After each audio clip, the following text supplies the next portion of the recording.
আসসালামু আলাইকুম ওয়া রাহমাতুল্লাহি ওয়া বারাকাতুহু। বন্ধুরা কেমন আছেন সবাই? অনেক ফ্যামিলিতে বর্তমান সময়ে দেখা যাচ্ছে বিয়ের পর নিজের স্ত্রী অন্য পুরুষের সঙ্গে হারাম অ্যাফেয়ার্স অর্থাৎ পরকীয়া প্রেমে লিপ্ত হচ্ছে।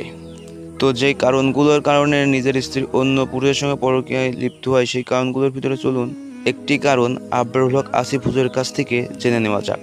স্বামীকে আসলে নিজের আবেগটা প্রকাশ করতে হয়। দেখেন, আমরা জানি যে আমাকে অমুক ব্যক্তি ভালোবাসে, এটা আমরা ফিল করি। বাট একজন পার্সন আপনাকে ভালোবাসি বললে আপনার ভালোবাসা অটোমেটিক আরো বেড়ে যায়, তাই না?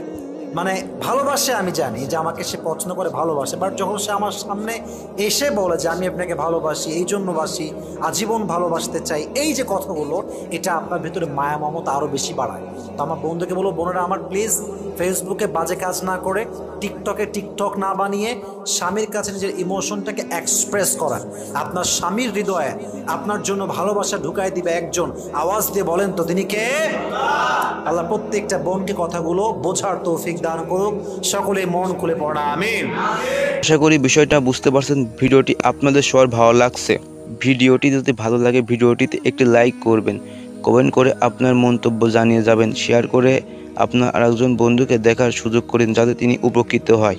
আর হ্যাঁ ভাইয়েরা, আপনাদের কাছে আমার একটি রিকোয়েস্ট, কাজকর্মের পাশাপাশি নিজেদের স্ত্রীকে একটু সময় দেওয়ার চেষ্টা করুন, নিজের স্ত্রীর আবেগটা বোঝার চেষ্টা করুন, তাহলে দেখবেন আপনাদের সংসারে এই সকল সমস্যা আশা করা যায় চলে যাবে ইনশাল্লাহ। সবাই ভালো থাকবেন, সুস্থ থাকবেন এবং পাঁচ ওয়াক্ত নামাজ পড়বেন।